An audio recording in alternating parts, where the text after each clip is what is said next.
Moore. Here. O'Kane. Here. Shaner. Here. Scott. Here. Waters. Here. We stand for a moment of silent prayer, followed by the Pledge of Allegiance. I pledge allegiance to the flag of the United States of America and to the republic for which it stands, one nation, under God, indivisible, with liberty and justice for all.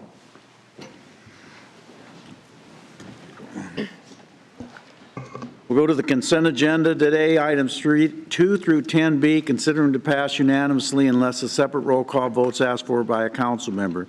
If you want to speak on an item, please come up as I read it. State your name and address for the record. If you want to speak on an item not on the agenda, please come up under citizen concerns. I'll move the consent agenda. Second. 2 is a reading of the City Council minutes of April 3rd, 2023. 4 is a resolution authorizing payment to McGill Restoration for emergency shoring work at 410 Pierce Street. 4 is a resolution fixing the assessed amount against private properties, adopting and levying schedules of assessments for the nuisance abatement program, authorizing civil actions and providing for payments. 5 are actions relating to street closures. Resolution temporary closing various streets in the downtown area June 16th and 23rd, July 7th, 14th, 21st, and 28th, and August 4th and 11th for the downtown live concerts. B is a resolution temporarily closing various streets in the downtown area May 3rd, July 29th, August 10th, and 12th for the Battery Park Concert Series. Mayor, I'm going to abstain on that item. Conflict of interest. C is a resolution temporarily closing various streets in downtown area May 21st for the Bishop Heelan High School graduation reception. D is a resolution temporarily closing various streets in the downtown area for May 13th for the Briar Cliff University commencement reception. Mayor, I'm going to abstain on that item. Conflict of interest. I hope you gave him that pledge that you promised. I promised him. I did. Okay, I just want to make sure because I'd like to see the check someday. E is a resolution temporarily closing various streets in the downtown area April 26th for the tolerance performance at the Orpheum Theater. 6 are actions relating to civil penalties and suspensions. A is a resolution assessing a $500 penalty against La Pinita for violation of alcohol laws. B is a resolution assessing a $500 penalty against Four Brothers Grill and Bar for violation of alcohol liquor laws. C is a resolution assessing a $500 penalty against AMC Southern Hills 12 for violation of alcohol laws. Mayor, we have a request to delete that item from the agenda. I've been in touch with counsel for AMC Theaters, and they would like to use their one-time use training. Move to delete. Second. O'Kane. Aye. Shaner. Aye. Scott. Aye. Waters. Aye. Moore. Aye. D is a resolution assessing a $500 penalty against Who Hut Mongolian and Grill for violation of the alcohol laws. E is a resolution assessing a $500 penalty against Hong Kong Supermarket for violation of the alcohol laws. F is a resolution assessing a $1,500 penalty and suspending for 30 days the permit issued to the Dollar General Store number 5881 for violation of alcohol laws. G is a resolution assessing a $1,500 penalty and suspending for 30 days the permit issued to Red Robin American's Gourmet Burgers and Spirits for violation of alcohol law. 7 are actions adopting construction documents. A is a resolution adopting specs for the 722 Nebraska Street demolition project. Mayor, I have a question for Darrell. Please, Darrell. Sometimes I ask the obvious, Darrell, but I'm going to ask it anyway. This is a last resort step, isn't it? This is the final step before the building comes down. I mean, you've exhausted all avenues with Over and over people again. looking at the facility, the building. We've accommodated probably no less than 8 people, I suppose, through that for different types of projects, and not one of them to be able to make the configurations work. So, Thank you. absolutely. B is a resolution adopting plans and specs for the well number 2 replacement project. Actions relating to agreements and contracts. A is a resolution amending Resolution 2022-0783 relating to the biosolid transportation and land application agreement with Langenfeld Contracting.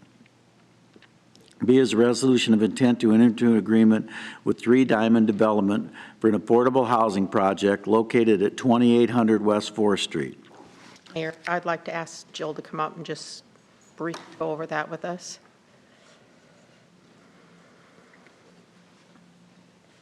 Jill Waterside, Neighborhood Services Manager. This is another request to potentially enter an agreement in the future if low-income housing tax credits are received by this developer. And this would allow for 102 units to stay low or affordable housing.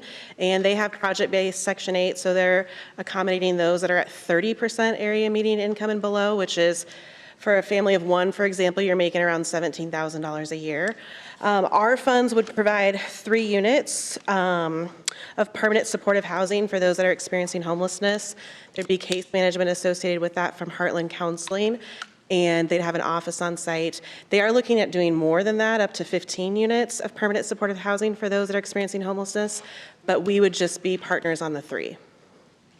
What is the deciding factor going up to 15, adding, another dozen? I'm not a low-income housing tax credit expert, but I believe they get more points if they go up to a higher number. And so with their performer, that works for them. But I think they're still kind of flushing that out. And how many units are in this whole site? 102? 102. And are they 1, 2, 3 bedroom? I did a drive-through in there. I can see where they want to update and do some remodeling and I'm whatnot. trying to remember. They have 10 one-bedroom, 56 two-bedroom, 30 three-bedroom, and 6 four-bedroom. Oh, so they can accommodate a family of 4, and that they are at the 30% or less as well. Yep, a family of 4, you couldn't make more than about $24,000 a year in order to live in these units. So it's a sliding scale based on how many household members. So, yeah, so we think it's a good project. They're not fully leased up because of the condition of some of the units. I think they have about a 20% vacancy rate. So we'd like to see all those units come in compliance and be leased up. And they're very concerned about that because they're fairly new owners. And Yes. they didn't really, I don't know if they didn't look at every unit or probably not. But you said they're very concerned about the condition and they want to Yes. bring everything up to code and they want everything rented. I think this is really good project again for the city with the low-income housing and, making some units available for homeless directly, removing them from the street and the aftercare. So I'm really happy that this is happening again, and hopefully it sets a good example for others to step forward, and I'd love to see them get to 15. Hopefully they go for that. All right, thank you very Thank you. much. Thank you, Jim. Thanks, Bill. D is a resolution approving a rail lease agreement with MG88 for cold storage and cold link logistics. I think we have a point to make on that, Mayor. Okay. Mayor and Council, Chris Myers, Economic Development. We've had a request from Councilman Moore to add a couple of changes, minor changes to the agreement. One was specifying a termination date. The original language in the agreement tied the termination to the termination of the development agreement that's associated with this project. This establishes an exact termination date of December 31st of 33. And then the other change is specifying the jurisdiction where any disputes will be resolved. So, and the company has signed off on those changes, so. Thank you. So do we need to move something here, or is it part of the agreement? That's just part of the agreement. We can Okay. Sounds keep going. good. We just want to make a record that those changes were made. Okay, sounds good. D is a resolution approving a contract to CW Suter and Son for the MLK Transportation Center Cooling Tower Replacement Project. I'd like to abstain. Conflict of interest. E is a resolution approving a pipeline license agreement with BNSF Railway for the 41st Street Sanitary Sewer Project. F is a resolution approving a contract with KP Construction for the South Steel Emergency Manhole Replacement Project. G is a resolution approving a contract to Holstein Excavating for the 30th Street and Pierce Street Area Storm Sewer Improvement Project. H is a resolution approving a contract with Mark Albanesius for the 21st Street and Clark Street Emergency Utility Repair Project. I is 1 through 3 are resolutions granting permits to Fibercom to maintain underground cable in areas of 2260 Andrew Avenue, 2800 Highway 75 North, and 1150 Triview Avenue. 9 are applications for beer and liquor license. See the list. 10 are boards and commissions and committee minutes. Anyone to be heard on any of those items?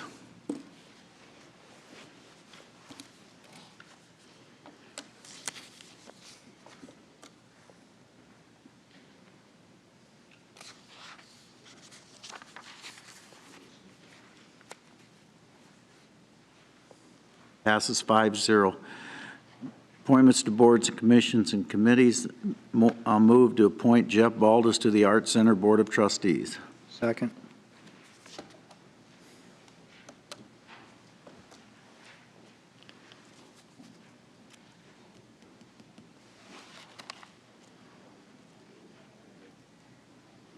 Passes 5-0. Recommendations of P and Z. 12 is a hearing and ordinance rezoning 3420 22nd Street. The petitioners Bruce Chartier, P and Z recommends approval. I'll move that. Second. Public hearing is now open. Do you have anything that you want to say, Mr. Gleiser? Andrew Gleiser, Planning and Zoning Chair. No, it passed 5-1. It's kind of out there, isolated out by Liberty School. Didn't see an issue with it at all. Anyone else to be heard? I think it was 501, right? There was one abstention. There's only 5 of us that last meeting, I thought. The sign went 5, 401. Okay. Anyone to be heard? Hearing is closed.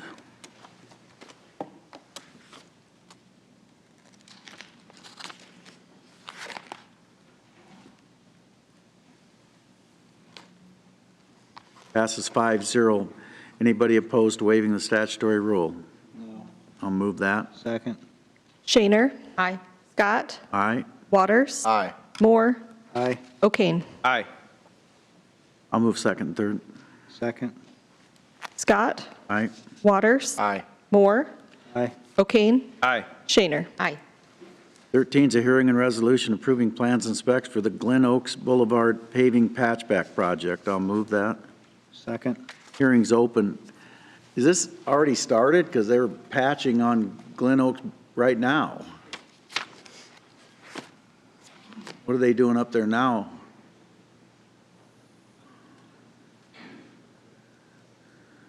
Gordon Ferris, city engineer. No, this project hasn't started yet. It's going to be, bids are opening tomorrow. That must be a pour back for a utility or what, something maintenance is doing. Okay, a pretty big pour. That's what I was wondering. Okay. Anyone to be heard? The hearing's open. Seeing none, the hearing is closed.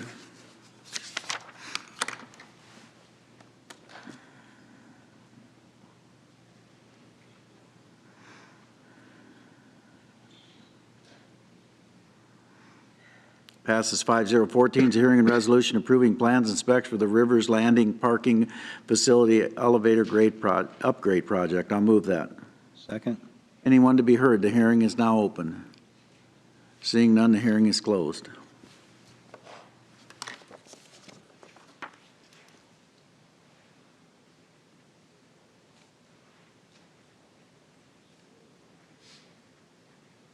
Passes 5-0. 15 is a hearing and resolution approving plans and specs for the airport blast pad and parking lot seal coat project. I'll move that. Second. Hearing's now open. Anyone to be heard? Seeing none, the hearing is closed.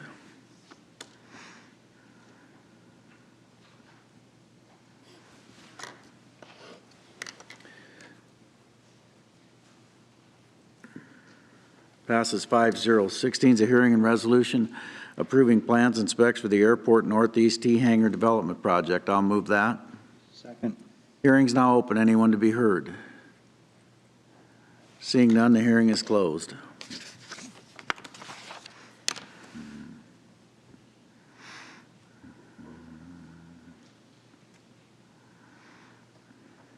Passes 5-0.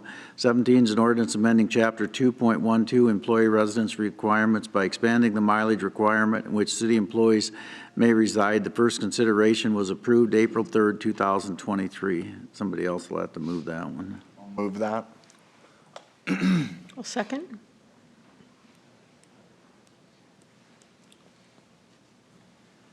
we have any further information? I wondered if adjustments had been made.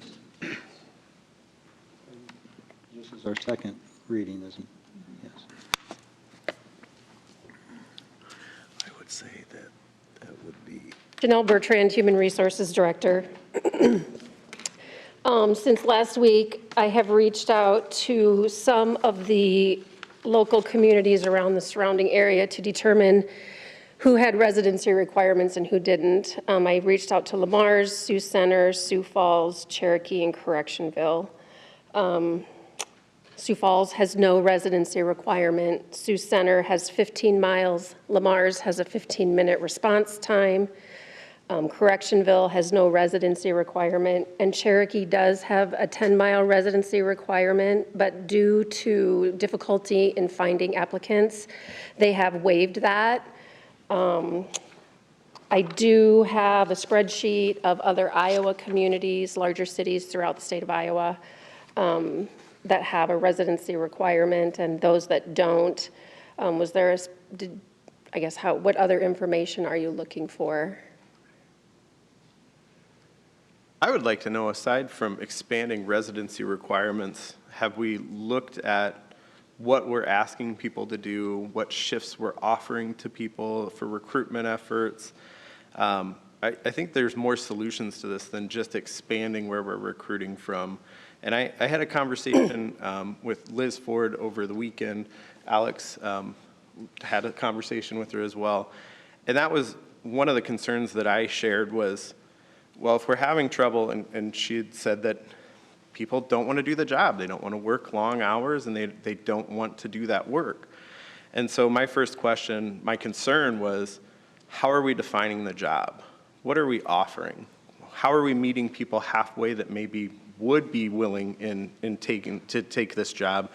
And there really hasn't been any efforts as far as I understand. The first thing that we've kind of gone to is, well, let's start recruiting 100 miles away. Let them drive distances. And my fear from the beginning is we're taking away from all of these small towns around us that don't have the budget to compete with us. They can't afford to give somebody $120,000 a year to keep them working in the town that they want to live in. And when we're finished taking the law enforcement and the EMS and the firefighters from all the surrounding towns, who's going to be there in their own community to serve?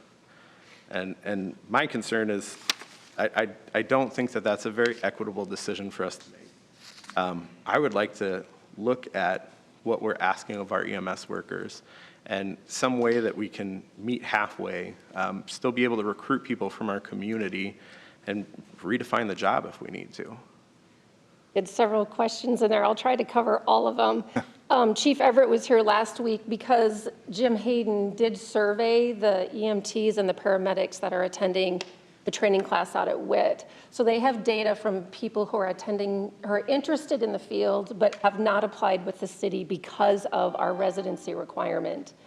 Everybody's taking from everybody these days. I don't know why we shouldn't be any different. Also, the civil service process is very confusing to people who aren't used to that, so that makes it difficult. It makes it challenging and more cumbersome for people who aren't used to government to have to take a test and don't understand when they apply for a vacancy today, how come they're getting a job offer in November. So I'm trying to look for ways that don't cost as much money because we have given money to several people. I know Rex has talked openly, Council Bluffs is giving $10,000 as a recruitment bonus. And I think internally as staff, we discussed, I don't know if that's something that we can afford, is to give out $10,000 bonuses. You know, some of the lists, it may not be necessary to recruit beyond that far. You know, we have a lot of clerical assistants, customer support staff. But when I look to people like Tom Pingle, Brad Pitts, Daryl Bullock, who have very specialized needs, the pool gets smaller and smaller. So I'm just trying to make it a big applicant pool for everyone that doesn't cost a lot of money.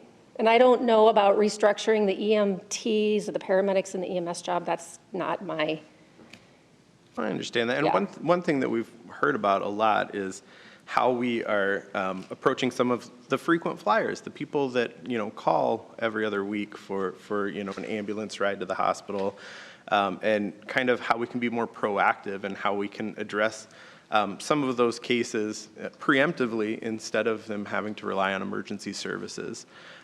Because a lot of times, it's that case management piece that's falling through the cracks.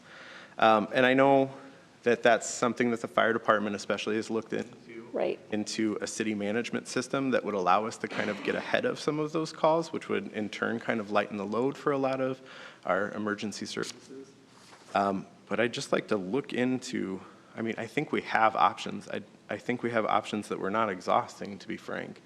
And I worry that as long as we continue to have towns that are losing out on police officers and losing emergency workers and losing firefighters to bigger municipalities that can offer more money, there's not going to be anybody to put out the fire in those places. And that's what keeps me up at night.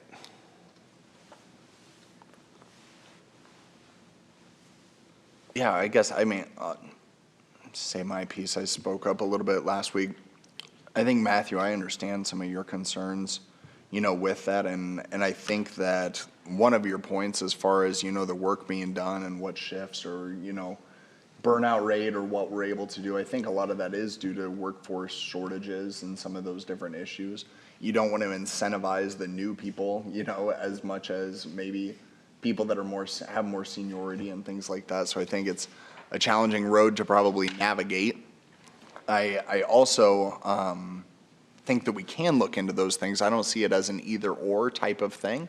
I think that it's we can walk and chew bubble gum at the same time, and this might be two things that we need to do. We need to do an evaluation of our processes, which it sounds like maybe you are, but I think we also need to evaluate, what creative solutions do we have for shifts? Because I know like different units, different crews, different people even want to work overnights or mornings or different things, or 4 on, 4 off. And I think that we can look at that. I do, and when I'm saying, I guess, that it's not either or, I get back to the point that I think sometimes it seems unique that in Sioux City we're very hesitant to try things that other communities have seen as a solution for quite some time.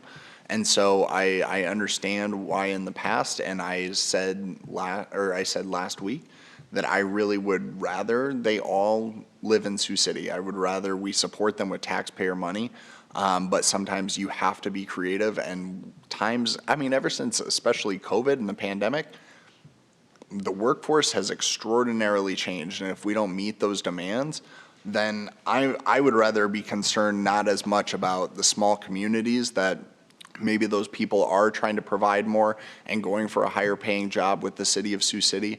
I want to worry about our crews being fully staffed and our citizens being protected. So while, coming from a small town Iowa, I understand and can definitely relate to that plight. At the end of the day, I need to make sure that I'm watching out for our crews and that we're getting fully staffed. So that's why I'm supporting at least this solution. I don't know, I could probably be convinced to just open it up. I don't see the hesitancy of why, as long as people are able to be responsive and things like that. I think that there could be some concerns, but this is at least a step in the right direction that hopefully we can improve our recruitment. we can look at alternate scheduling and other things we can do, but first we have to get them to apply. And I don't know how many people are self-screening at the time of application because they do see our residence requirement and don't even bother to apply. But this is a classic example of how we do business here. We have supposedly, although we're full, I believe, with AMTs and paramedics at the present time, but this is a problem. So the way we solve the problem is we open it up for every dang employee that ever wants to come to work for the city of Sioux City. I'm sorry, I'm kind of old school. If you want to work in this community and you want to take our paychecks, you ought to live pretty close, at least at a minimum, so that you're at least shopping in our trade area and that type of stuff. I'm the wrong guy. I'm not going to apologize for that. So we're going to solve one problem, and in turn, we're going to open it up for a whole lot of problems that can exist when we can't get people here because we're going to let them live that far away. Because of a couple specific positions. Yeah, and I'm sure you can't, I'm sure the attorney will tell me we can't discriminate, which I find that wrong. But then I'm practicing law, which I get in trouble with, but I think you can set that by job. I was going to say, is that the case that you feel we can't? Because I didn't know if that was. I don't know, that's what the attorney will tell me how wrong I am. And then I'm going to ask you to give me an attorney general's opinion that tells you that, because I'm not going to buy it, but go ahead. Well, no, I think we have some authority to discriminate with regard to residents. I think so too. Yeah. I think essential personnel, we can have something that's more close than what the general residency requirement would be. When I was with the state of Iowa, we did. The state had no residency requirement, but the DOT required 15 miles or 30-minute response time. So we could do it for emergency services only? I don't know why we couldn't, but again. To expand it is what Right. the mayor's saying, I think, right? To expand it for EMT and EMS and those types of individuals that we're Well, I'm having not difficulty voting for anybody, recruiting, but I'm just saying, but everyone else. I don't think you ought to open it up for everybody. I think that's a big mistake. Well, I was going to say, Right, I'm saying, right. why not actually adjust it Yeah, that let's- all of us are comfortable Right, let's carve voting that on, out, and then see how Barb that vote works, for it. if that solves that problem.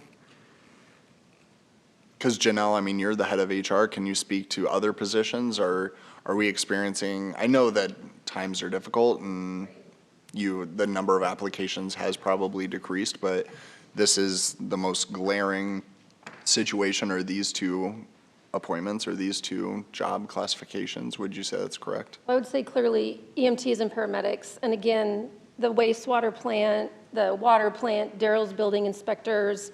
I'm sure there's other certified specialized positions that I can't come to right standing here off the top of my head, but we get very, very small applicants, and sometimes they don't even pass the civil service test. So I'm just trying to make sure that we have people for these department heads to pick from so they can staff their operation With the right people? with the right people.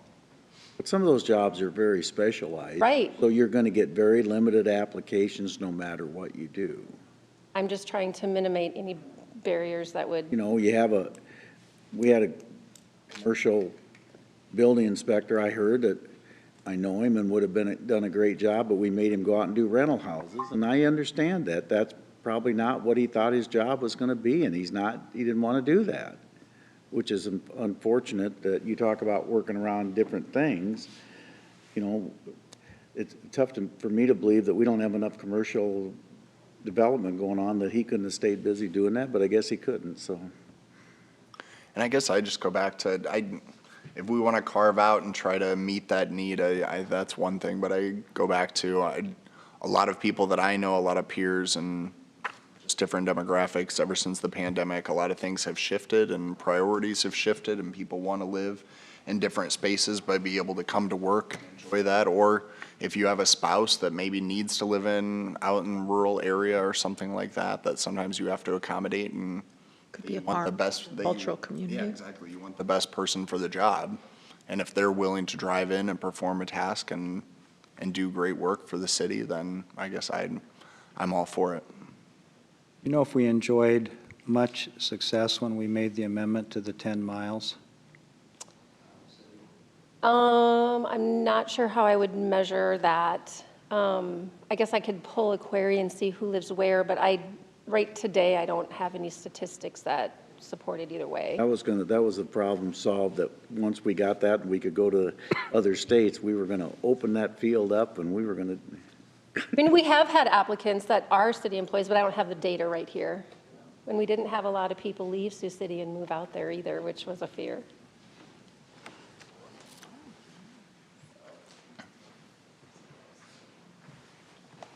How do we word this, Stephen? If we just carve out emergency services? Let him work on it next week. I was going to say, I'd be happy to give council direction on that as Okay. well. A little bit better than a shoot from the hip defer. answer, at least. you And I know. move we defer it for a week? Second? Well, you're going to do. You can gotta pass put it second consideration Oh, second, okay. if you want. You're doing second reading. Well, hold up, we have a motion and a second on the floor now. Yeah, you so- got to vote on it, or you got to. Or withdraw the motion, one of I'm the not two. going to do, or well, no, they made it, so they. Yeah, I'm not talking about your motion, I'm Yeah, talking they about can their make- motion. Dan, what do you want to do? You're right, I didn't make them. Huh? Defer it a week? Can you do that in a week? Oh, sure, yeah. Second your motion. Okay. Okay, we'll go on to 18 and ordinance. We got to Oh, vote. we got to vote on the I got to deferral. vote on it. Yeah, somebody moved to defer. Waters, Aye. Moore, Aye. O'Kane, Aye. Shaner, Aye. Scott. Aye. 18 is ordinance amending Chapter 13.08 sanitary sewer rates to increase sewer rates. First consideration approved April 3rd, 2023. Somebody else can make, well, I'll move it. I'll move second reading. Second. Anyone to be heard?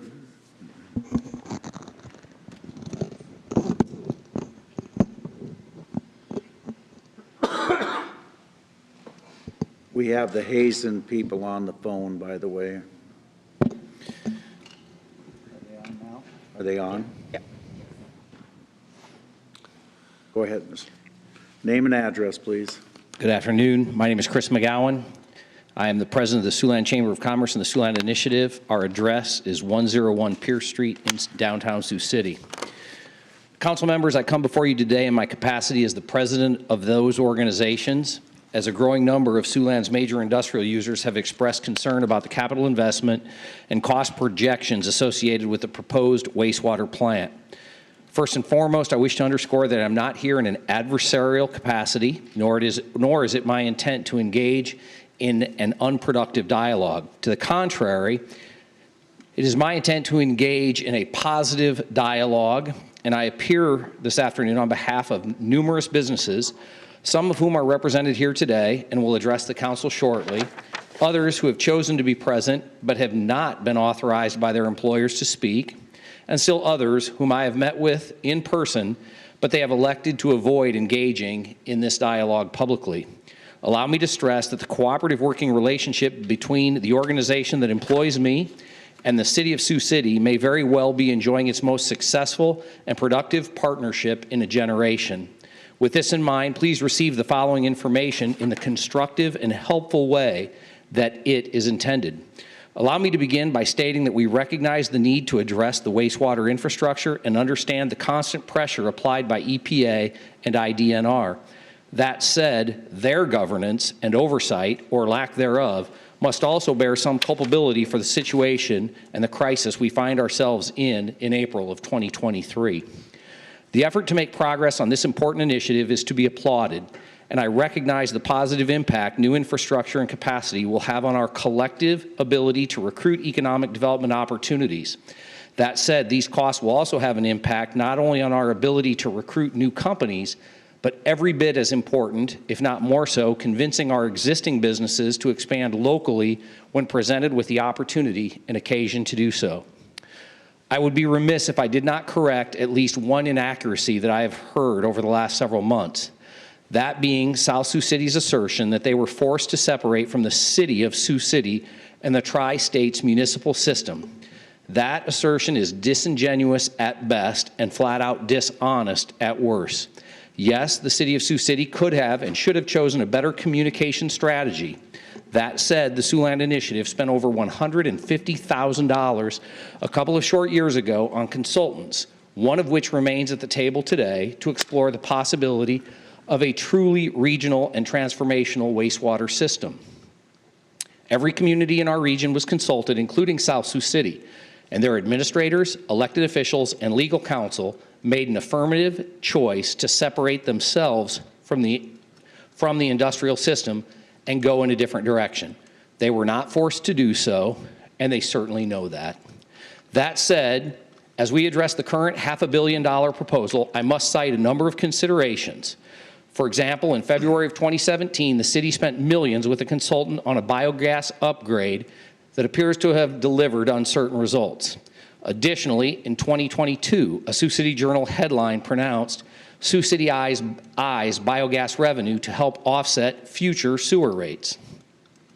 And just 1 year ago, a similar headline proclaimed Sioux City to hire consultant to gauge whether to build a new wastewater plant with a $150 to $200 million price tag.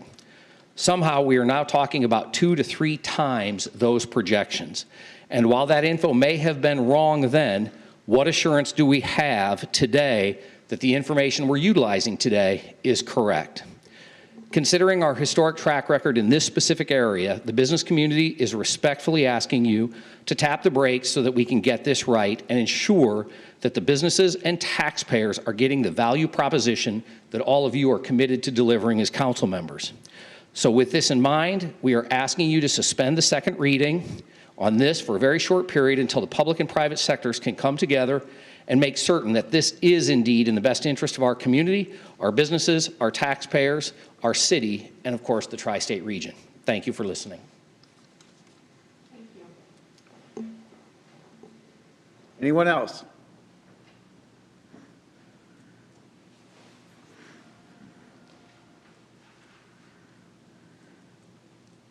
My name is Allison Colt. I'm the Vice President of HEPAR Bioscience. We're located at 3148 North Highway 105 in North Sioux City, South Dakota. My business is one of the many businesses that sends our wastewater to Sioux City to be treated. I'm here today to express our concerns for the rate increases that have been proposed to fund the planned facility upgrades to the Sioux City wastewater treatment facility. From the plan that we were presented with this past January and March, my understanding is that our rates will go up 127% within a 7-year time frame. So to put that into perspective, for every $1,000 that's spent today, $2,275 will be spent 7 years from now. Those increases in such a short period of time seem unreasonable to us. Discussions with other businesses are now indicating that some larger contributors to industrial wastewater may choose to treat their own water, which would discontinue the use of the Sioux City treatment plant.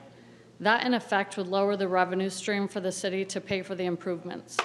So my question for the city is, has the team taken the time to study the impact on rates if our major industrial users leave?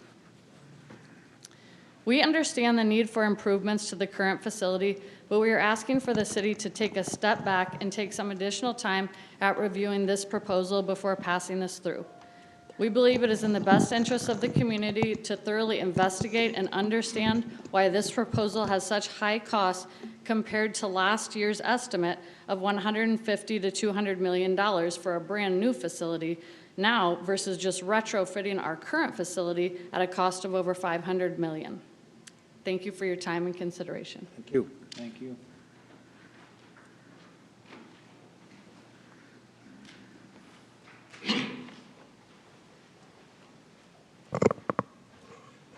Hello, Council. Some of you may remember 5 years ago, last month, I was here. Name and address, please. Doug Skinner, owner of Bridgeport Truck Wash, 2301 Boulevard of Champions. Thank you. Bridgeport Industrial Park. 5 years ago, I was here soliciting the council to sell me a piece of land to build the truck wash, which was approved. Now I'm back for a little more pressing matter. But I want to try to put in real-world terms what this means to what I'll call a medium flow user. And I think it's easy to get lost in dollars per cubic foot and hundreds of cubic feet and concentrations and all those things. So in real-world terms, my second largest expense is wastewater and wastewater treatment. It's labor, wastewater treatment. They're almost identical. So for a heavy water-based user in their business, this is so significant. I think it's a misnomer that we'll just raise prices and everything will be fine. Because our customer base largely is hog haulers into Seaboard Triumph Packing Plant. So as they come out of Seaboard, they've got a couple choices. They've got our facility, one down the road, or every other truck wash between here and their next load.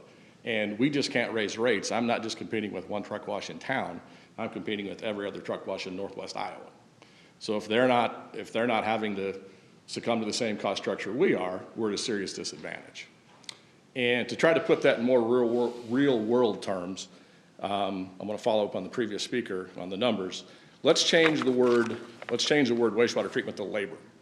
Okay? So let's say we were here discussing labor costs instead of wastewater costs. Let's say average industrial rate in Sioux City is $20 an hour. If you had a proposal in front of you that the new minimum wage in Sioux City 7 years from now would be $45 an hour, that might ring a little more true. That's the exact same percentage increase as we're talking in wastewater. So just $45 an hour.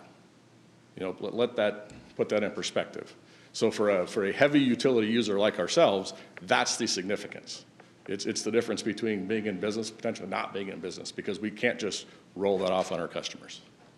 So I respectfully ask that you consider postponing or deferring tonight's vote. Thank you. Thank you.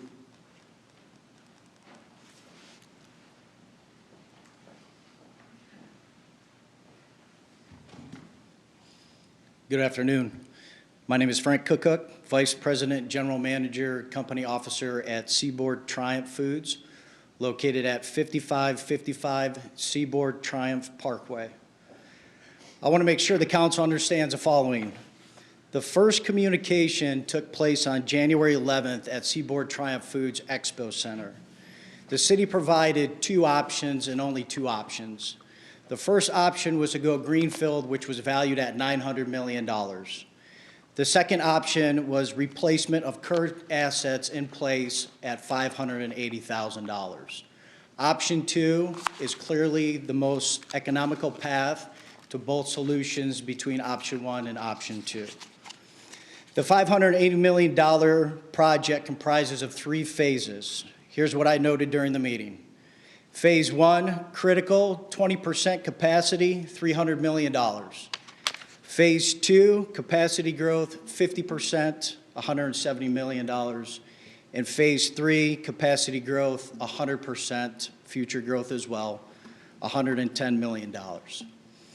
The second communication took place on March 27th at Seaboard Triumph Foods Expo Center. At this time, industry was advised the wastewater project and phase approach had changed. The new value of the project was $465 million. Instead of three phases, there are now two phases. The question that I ask is, why did we make a change from three phases to two phases? In addition to that question, what happens when we need another phase, and how are we going to accommodate those funds? In addition to that, how can $500 million decision be made without any industry transparency?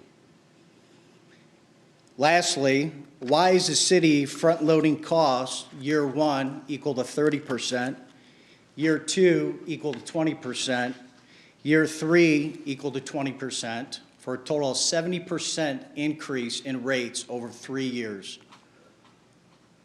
We are also advised that there is a potential that we could see a 5% increase year over year for a total of 7 years. I want you to remember this.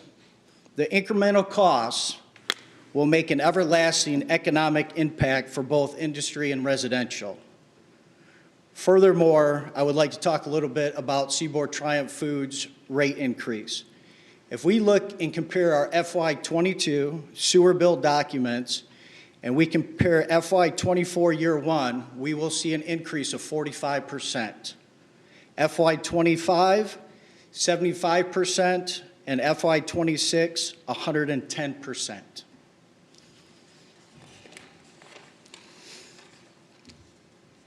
I would be remiss if I did not advise all of the economical impact that Seaboard Triumph Foods makes in Sioux City.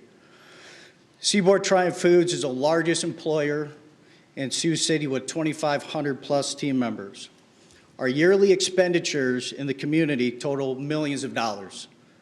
We'll always stand by our current commitments, but the mandated rate increase will affect our ability to continue extra charitable donations to over 1,000 nonprofit organizations of Siouxland that are vital to the success of our community residents. We are proud to be supporters of the local Children's Museum, the Seaboard Triumph Foods Expo Center, mental health care providers, development program for children, and more. Our community would not stand the same as it does today with those programs operating at lower capacities due to funding decreases. We're asking the city to consider the trickle-down effects that an increase in rates would cause to our community and resident. Our ask is to please slow down the process and let's be methodical in approach. Thank you. Thank you.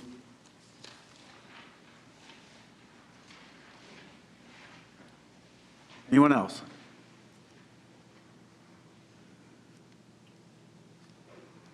Mayor, I would like to make a few comments. Mr. McGowan, I thought you did an excellent job weighing the regulatory agencies' requirements versus this council's support of business in Sioux City.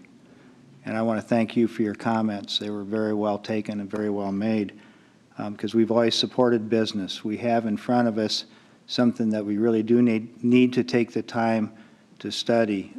Mr. Cookhook's questions, I think we should have answered today. I think we've talked about that before, I believe, and we might be prepared to answer the front-end funding of the project. Teresa Fitch, if you could do that for us, please. The 3 phases versus 2 phases, Tom, I might need some help with that and where we are with it. But I think we can answer those today. But I think we might want to take a hard look we're on our 2nd reading today, and we'll have a 3rd reading next week if we take up the 2nd reading. But I guess without any promises being made by this elected official, I think it might be wise to step back and defer and to study what your questions are and what we have as far as a proposal before us. I don't think that would do any harm, and I'd like to get staff's input on that as well. So, Teresa, do you mind addressing the question, the front-end loading and what that pays for? Yep, Teresa Fitch, Finance Director. Hazen is also on the phone, too. They've done some work on this as well. But I wanted to let you know that we did look at a variety of different ways to implement the rate increase. We ultimately came down to the 3 years because, compounding, we need a certain amount of money, and ultimately that would get us to that point in that 30-year period to pay off the debt.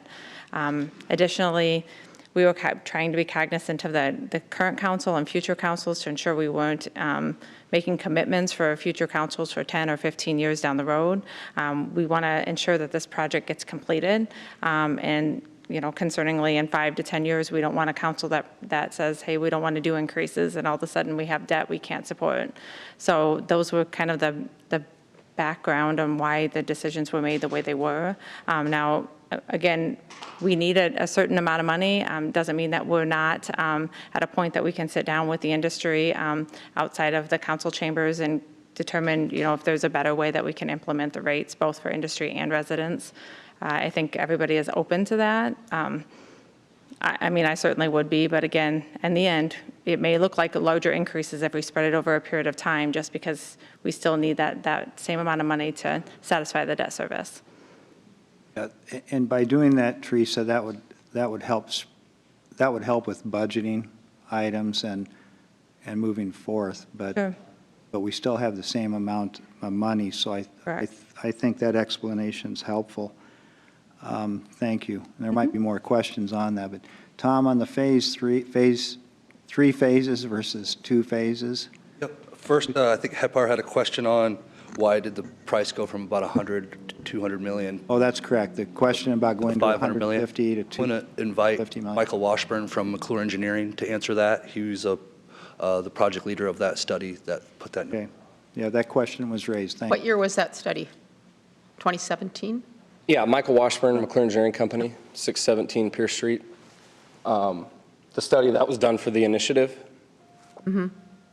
That was 2017. 2020, I believe it was completed. Okay. The 2020 study that was done with TSI? Correct. Yeah. What did it show? Well, at that time, it was a different set of circumstances. The South Sioux industries were still in the fold, and what was being proposed at that time is much different than what's being proposed now. That study basically proposed building a small smaller satellite plant further south. Ancillary type thing, Yeah. That just worked with other industries. Yeah, and, you know, once the South Sioux Industries made their decision, that whole plan kind of fell apart. Thank you. And to address the what happened to Phase 3 and who pays for it, Hazen is on the phone, Will is on the phone, he can address that. I think the question before that, Tom, is why is Phase 1 and 2 now just Phase 1? Okay, yep. Tom, and I can address that. That didn't change. No, I didn't We've think so had three either. phases since the very beginning. Phase 1 and Phase 2 were priority. One is safety, odors, and the other is redundancy and operability. Yep. I think. Phase 3 has always existed. It's only going to be driven by economic development. So should it never be needed, it will never be bid or funded. Phase 1 and Phase 2 are Have been required. consistent, Right. yes. You could think of Phase 3 as just an outline of if we get a big industry to move to town, we will have a game plan to start expanding the plant to accommodate them immediately. But if, you know, who the new user is, that'll determine the size of that expansion, and ultimately the new user would probably pay for that. So are Phase 1 and Phase 2 what you originally had proposed? Correct. That's still in place? Yes. Yep. That hasn't been amended at all? Okay. Were there other questions that were raised I think we could try to answer today while we're here? I think that covered the ones I had taken some notes on. The earlier comments by the businesses would be to step back and take a look and see if do we need those kind of increases now, or could we spread them out over a longer period of time, which might be more favorable to the businesses and to the industry, if I'm taking that in correctly. Teresa, can you come back up for a minute? Thank you. What's the downfall of spreading it out? Is there one? Well, the downfall would be over that period of time, it'll actually look like percentage-wise the increases are higher for a total percentage increase because you're not compounding or getting that increase in the upfront. So although the amount of money spent from the industries and what we collect won't be any different, it may give the perception that the total increase is higher because the percentages will appear to be higher when they're spread out for a period of time. But part of the problem is that we oftentimes don't recognize is that large businesses in particular have to budget just like we do here. And if I were to come to you tomorrow and say, I really need $100 million, and you need to find that by July 31st, there's no way. And that's the problem that I have, is that we don't recognize what we don't like, and it takes a while to get that in the system, even if they are able to pay it. I mean, I just don't think, again, I know we're going to have to do something. I'm not naive enough to believe that we can continue to operate the plant the way we're operating the plant, and that the plant will not suffer some major issues, but it just seems very hard to accept that we have to have that much out of the box. I know you got to have a pot of money to make for, I know I mean, I'm not stupid at how this stuff works, but you know, I've been bound by future councils, and you guys never worry about bound future councils around here. I'm the one that always raises that objection.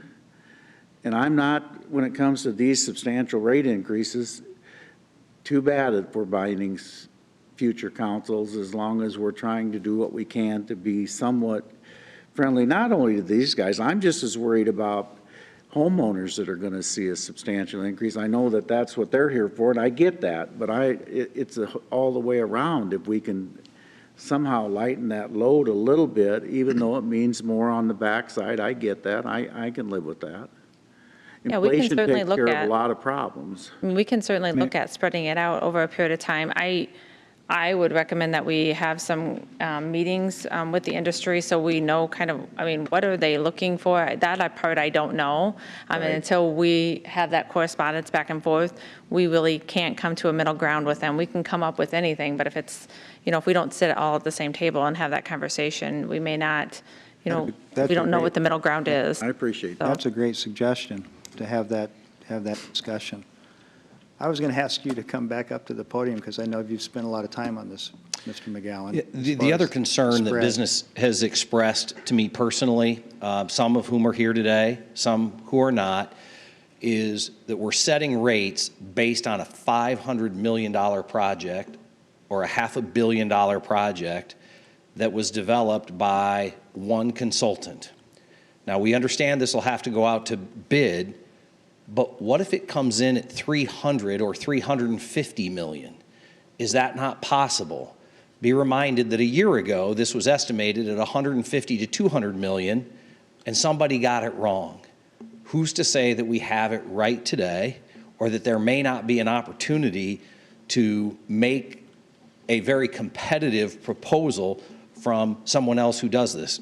I'm not a wastewater expert, but I do know the business community is very concerned about a $500 million expense, and we're setting rates based on a $500 million projection from one consultant. Well, how do we know it's going to come in at that price? The other thing is if you stage your rates, you'll know what the construction costs are, number one. Number two, Mr. McGowan, let me remind you, you were in on all those meetings because I was too. That plant was never meant to replace the existing plant. It was meant to be a secondary plant and serve the Bridgeport area. So we're not exactly comparing apples and apples. I'm not so sure about that, Mr. Mayor. I already owe you one steak dinner, but I'd probably put it up for another one. But anyway. But could I ask the question that Mr. McGowan does raise, could Will from Hazen address that for us? Will, did you hear that question from Mr. McGowan? I did. Good evening, everybody. This is Will Martin with Hazen and Sawyer, and Gary Hodner's on the line as well. The question about the magnitude of cost projections for the project's plans. Yes. We have looked closely at this. We've compared it with other projects that we've seen of similar magnitude and scope across the country. From what we see, this is the cost that we expect the city to incur to make the improvements that we recommend. But if I'll also add to that we have a special cost estimating group within Hazen and Sawyer. This is all we do. We've done lots and lots of these all over the country, and in fact, as part of the presentations, we put the tables and shared those with council and the industries, showing how other projects compared in cost, and looked at different metrics in terms of cost per gallon and other ways to look at it. So I think the other piece of this puzzle is too that while rates are going up at a significant percentage, the other perspective to keep in mind is that the rates are very low relative to other cities to date. So it's as a percentage it is higher, but when you look at the new rates, you're still around the average compared to other cities in Iowa. So another comparable point to think about in all this. That doesn't hold any water with me. I don't ever want to try to be the lowest on everything. I think we owe that to our citizens, so you can save that argument for somebody else. That doesn't hold water for me. I'm sorry. I've never been a believer in those rate deals because they fluctuate. They go up and they go down, and anyway. But I think maybe what his point was just that overall our rates are very low, and of course, I would want our rates to be low. I'm paying them, and I want to recruit industries to be able to want to expand here and locate here. I want all of those things too. But having sat here in this city council now for, I don't know, 5 years or whatever it's been, I've also saw how a lot of times we're not increasing rates or in the past maybe haven't, to do it justice to where we're actually making future investments. And now we're finding ourselves with crumbling infrastructure that we're having to replace, or with a wastewater treatment plant that is in dire straits and at risk of lawsuits. I mean, I think that's the point that I took from him, is that now I feel like, I don't know, I feel like this council is being put to some hard decisions to try to invest in infrastructure and right some wrongs. And I don't think anybody is asking you to kick the can indefinitely. I think that that's partly how we got here. And as I said, there are other government entities who have oversight governance responsibility that bear some culpability as well. I don't think anybody's asking us not to move forward, but I think the business community is saying there seems to be a tremendous amount of concern about the price tag. Can we be assured that this value proposition is in the best interest of all concerned? We may need to take a little time to discern that. And Mr. Mayor, as much as I'd love to take another steak dinner from you, the article from March 18th of 2022 in the Sioux City Journal does say that it's $150 to $200 million for a new regional treatment plant. Yeah, and I'd be happy to submit the evidence. That would serve, go back to their notes, that would serve the industrial area down south. Right. We were still going to maintain our other plant. And God forbid that the Journal would ever make a mistake and not report it right, because they're the paper that everybody reads. I understand that, but sometimes they don't have all the facts, Mr. McGowan. So in the spirit of cooperation, since the initiative did pay for the study, we'll be more than happy to go back and figure out where that is. South Sioux out of the sewer plant, which wasn't very good reporting. But anyway. All that said, we are here to cooperate and collaborate. We appreciate your consideration. And to Mr. Waters' point, just following up on that, Alex, I'm just going to ask, we could still take a look at how that's spread out, the number of years, the increases. I think that's a good idea, to take a look at that with no promises, Mr. McGowan, no promises that we're going to come up with something better or something, but I think we do need to take a look and take the time and take a look at that and how that spreads out. Did I understand the answer, Michael? Maybe you can help me on this. The answer, though, to what happens if we put it out for bid and the construction is $300 million, not $550 million or $500+ million? That would have an impact on the rates, of course, would it not? We would definitely bring the rates back and amend the ordinance to reduce the rates. We have a fund policy that will not allow us to go over a certain percentage of our fund. So we have a council-approved policy that won't allow us to go We're bound far above. to then board. Right. But We hey- can't just Yeah. keep letting it build if we have an excess of funds, right? But Hazen's saying, from their experience, they're saying they're pretty much They're on target. You got that? Yes. I did, yes. The other consideration is this, we have to have plans submitted by, was it June 1st or May 1st? For IDR. We have to have a rate structure in place by then, don't we? You don't have to have the final rates. Okay. But we have to have plans submitted by or we have to. The facility plan and the initial state funding application, the plan is to submit that June 1st. And then it's a 90-day review process by the state. So this would not push that back. No. When we submit to the SRL, though, we have to do a pro forma, which requires us to ensure that these rates are in place, that they'll cover the debt service. Right. So they'll look at a apply, 5-year show them period. how we're going to pay it back. But that pro forma doesn't have to go in until the project's designed and gone out for bids, and we still have 12 to 18 months of design to go through, You haven't even picked a design engineer yet, guys. I know who we're gonna pick, I get it, but you gotta go through a process. You haven't done that yet. Michael Washburn, when you say the plan is to submit on June 1, is there a requirement from IDNR and EPA to submit on June 1, or is that our target? That's our target. Yeah, it's not a requirement. Relates to It's SRL, yeah. It allows us to get on the. It basically IUP. starts the regulatory process of the facility plan getting approved, moving the project into design, going through the design. But you can submit every quarter.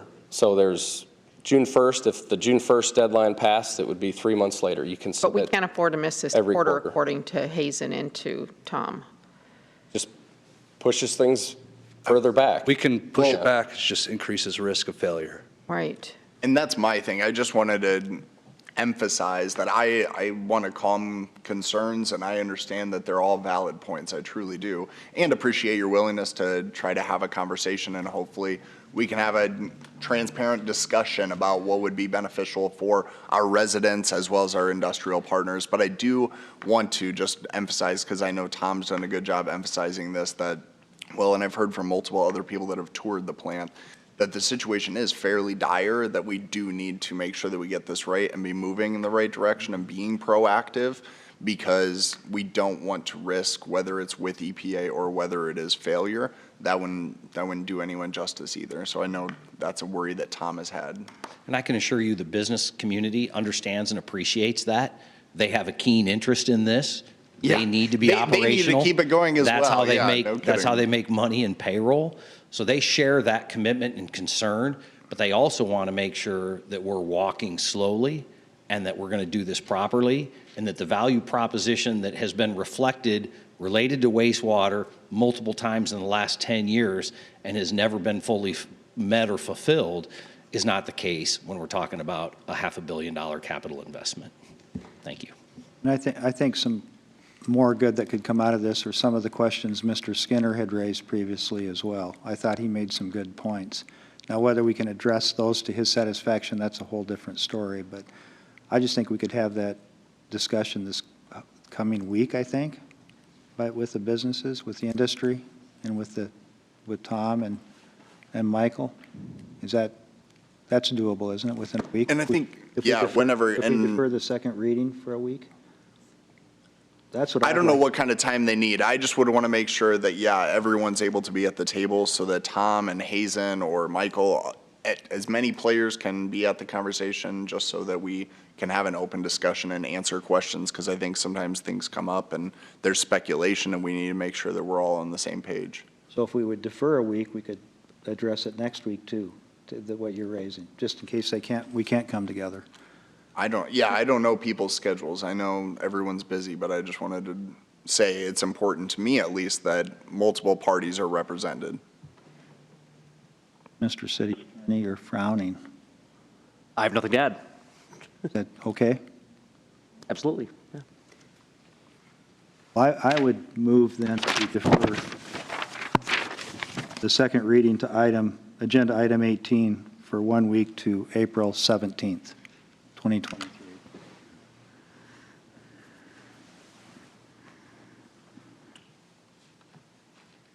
Second. Defer to when? You're deferring 1 week? 1 week. And that's just deferring second reading, right? Yes. Okay. Moore. So we could have that discussion. Aye. O'Kane. Aye. Shaner. Aye. Scott. Aye. Waters. Aye. Okay, where are we at? Citizen. Citizen concerns. Any citizen want to be heard, please come to the mic and state your name and address for the record. Seeing none, Cheryl Kane. Two things. We have a lot of things scheduled out, a lot of the permits for graduations coming up, a lot of celebrations, a lot of time outdoors. The weather is beautiful. Spring is officially here. I'm really excited for it. I just got back from St. Paul, and I was really impressed at the number of businesses that use compostable plastics or compostable material up there. Amen. What was amazing to me is many of the chains that we have operating here within Sioux City use compostable material in St. Paul, but do not use compostable material here in Sioux City. Well, it's because their state legislature requires it up there, and they don't here. In fact, our state legislature doesn't allow us to make decisions about what materials to use. It's really transformed their community. Although the snow is melting and they have trash up there under their layers of snow, just like we do here, by the time that snow melts away, much of it is degrading. And they have receptacles for citywide compost, where you put any compostable plastics or food refuse, and they collect it for a community composting initiative, which I think is just great. I wish we could take on some of those initiatives here, too. That's We it. wish we could too. The mayor's talked about the We'll get plastic there. bags for a few years, but we don't have the authority to change that. Heard us talk about it, and they banned us from doing it. Yeah, exactly. One of the coffee places in town has started. Right. I was going to say, there are restaurants, Might be terrible. there are Right, there are a restaurants few. downtown that do Right. to-go boxes that are. Right. We're getting there. Party. Is that it, Matthew? That's it. Julie? I don't have anything today, sir. Mr. Waters? Yep. Was Oh, the yeah. assessment meeting last week? My weeks are all running together. I just wanted to mention that we had the assessment meeting, or there was an assessment meeting down at the museum. I was able to go. I thought it was a beneficial conversation and at least some clarification by our assessor to try to put people's minds at ease a little bit and walk them through the process of making that calculation, because it does seem like a substantial increase. I understand that. You know, but I think that it's important to when you walk through the math and you truly understand what that's going to be, how that assessment is going to affect you. It's not as much of a sting or a shot that you might think it would be. And so I would just encourage everyone to reach out to the assessor if they think that they would like to file an appeal or get that information, or call just for clarification to see what additional amount their assessment will impact. So I thought it was a good discussion overall. Yeah, that's all I have, Mayor. Mr. Moore? I have, well, the joint meeting is Wednesday, isn't it? Yes. Inclusive Sioux City? Yes. Okay, that's all I have, Mayor. Thank you. Well, it's not a very well-kept secret around here what I think of how our railroads treat our community. That last week could have been a major, major problem in our community. Unacceptable. Somebody from the railroad has to explain to me how a car could have gotten off the track and gotten into our street if they were maintaining those tracks. I've talked to guys this week that work on road crews, and they say they're not maintaining the track. Dick Williams, our resident railroad expert, has contacted Grassley and Feemster's office on that crossing because the nails were coming out. I mean, it's just unacceptable that you can get a railroad of probably a loaded ethanol car, by the way, in the middle of Floyd Boulevard. It's just not acceptable, and I don't know what we do about it, but somebody needs to come here and explain how that crap happens, because if that car would have caught on fire, which they do, we've well documented, you can only imagine what would have happened there, because it would have just gone right up the line. And I don't know about the rest of you, but I find that totally unacceptable, that they can't maintain that stretch of the railroad where they're doing their switching, that could even happen. Before I was in St. Paul, I was in Lincoln. In both places, I saw crews maintaining the railroads right-of-ways. When's the last time you saw it there? All they've done is patch out there. They haven't done anything new, so. Anyway, get it Bob, I cleaned don't know up who you pretty get a hold of them, and I'm sure they won't come because they don't have to. They did email us a number if you want to contact. Kelly is her name. They did. They sent us a number. We will start with that phone number to see if we can get someone to come to council. Yeah. My knowledge, I don't think they've released the findings yet, have they, of what caused the accident? But I agree with you, Mayor. Good point. Well, then, you know what? Obviously, if you have a derailment, track has been damaged. I want to know what they're going to do to fix that track along there so that doesn't happen again. Exactly. I move we adjourn. Second. O'Kane. Aye. Shaner. Aye. Scott. Aye. Waters. Aye. Moore. Aye. I'll say nice.